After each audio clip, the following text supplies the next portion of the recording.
ऐसे मानना पड़ेगा, चौहान हाउस में तुम्हारा क्या सुपर हिट शो था यार, एकदम सीटी मार। और इस बार तो ऐसे दाव पेच खेले हैं कि उन्हें समझने के लिए उस नौकरानी को दूसरा जन्म लेना पड़ेगा। और वैसे भी एक नौकरानी एक बिजनेस के दाव पेच क्या समझेगी, और जब वो हमारी चालें ही नहीं समझेगी तो उन्हें रोकेगी कैसे? बेचारी नौकरानी, इस बार तो उसकी औकात से भी बड़े दांव चलते हैं। पहले उस अभी को मोहरा बनाकर चौहान की सीक्रेट फॉर्मूला को हासिल कर लिया, फिर सेम फॉर्मूला का इस्तेमाल करके सेम प्रोडक्ट बनाया और फिर इस प्रोडक्ट को आधे दाम में मार्केट में बेचकर पूरे मार्केट को हथिया लिया।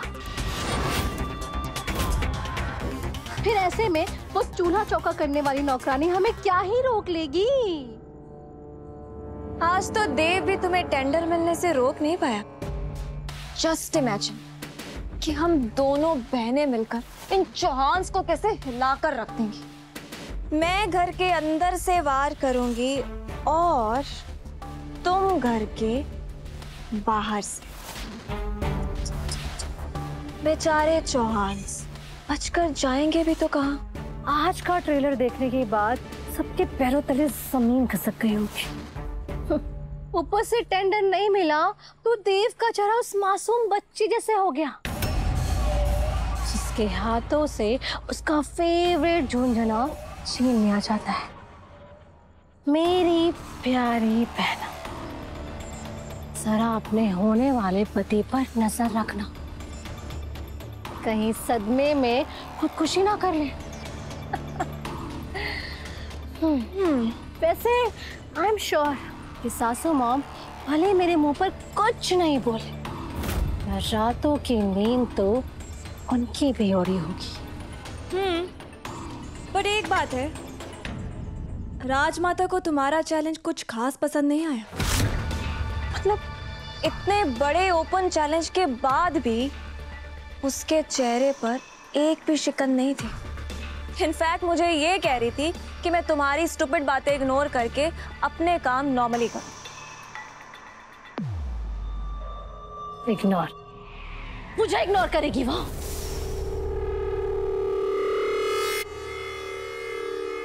शायद उसे मेरे कद का अंदाजा नहीं।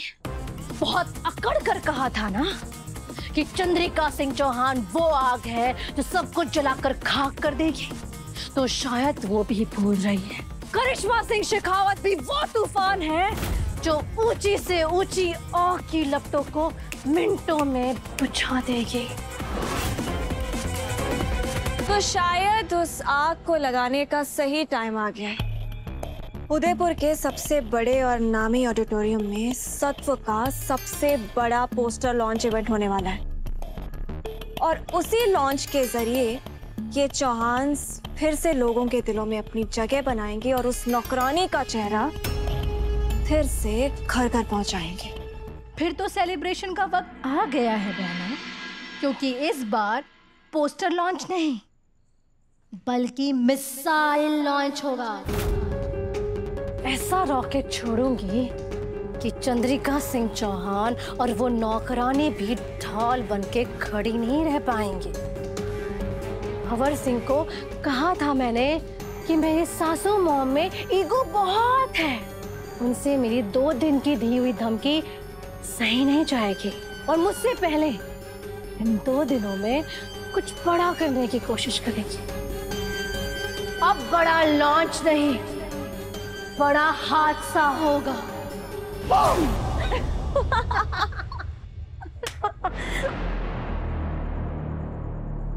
अभी मुझे एक बात समझ नहीं आई, करिश्मा को हमारे प्रोडक्ट के फॉर्मूले कैसे मिले?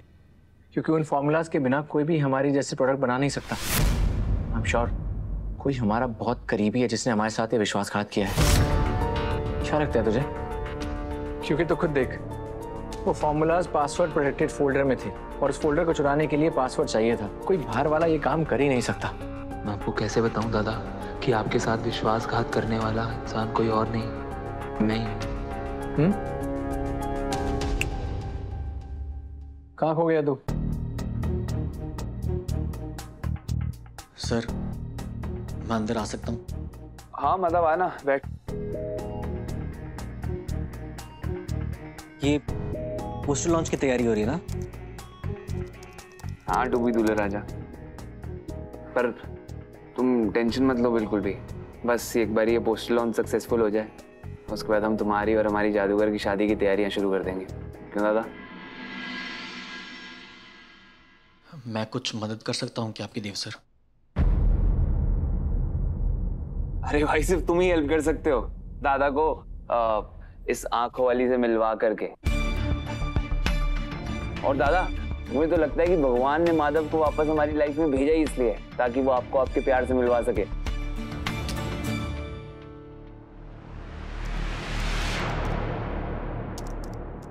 देव सर क्या मैं 2 मिनट आपसे बात कर सकता हूँ? बोलो। देव सर मुझे पता है कि पिछली बार मेरी वजह से आप सबको बहुत मुश्किलें हुई और खास करके आपको बहुत तकलीफ हुई। और सच कह रहा हूँ देव सर, अगर मेरी वजह से आपको कुछ हो जाता तो मैं कभी अपने आप को माफ नहीं कर पाता। माधव! सच कहूँ तो जब उस दिन आपको देखा तो मैं बहुत डर गया था देव सर। मुझे पता था कि आप वसुधा को कितना अपना मानते हैं। मैं डर गया था कि अगर आपने मुझे पकड़ लिया तो आप मुझे पुलिस के हवाले कर देंगे। मैं सिर्फ इसीलिए भागा था। लेकिन कसम से देव सर, अगर मुझे जरा सा भी पता होता कि मेरी इस एक गलती की वजह से आपकी जान को इतना बड़ा खतरा आएगा तो मैं कभी ऐसा कुछ नहीं करता, बल्कि आपके सामने सर झुका के खुद खड़ा हो जाता। माधव, जो हुआ सो हुआ।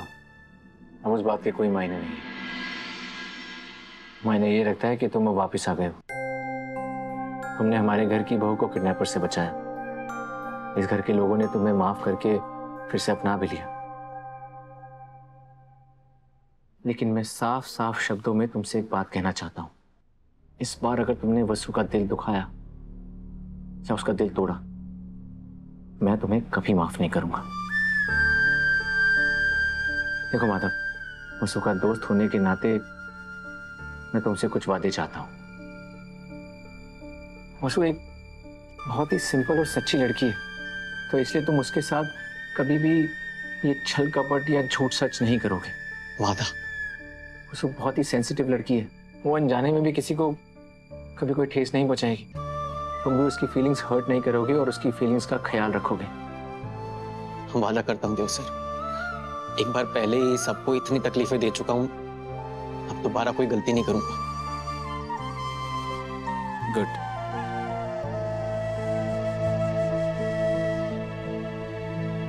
कोई और बात करनी थी?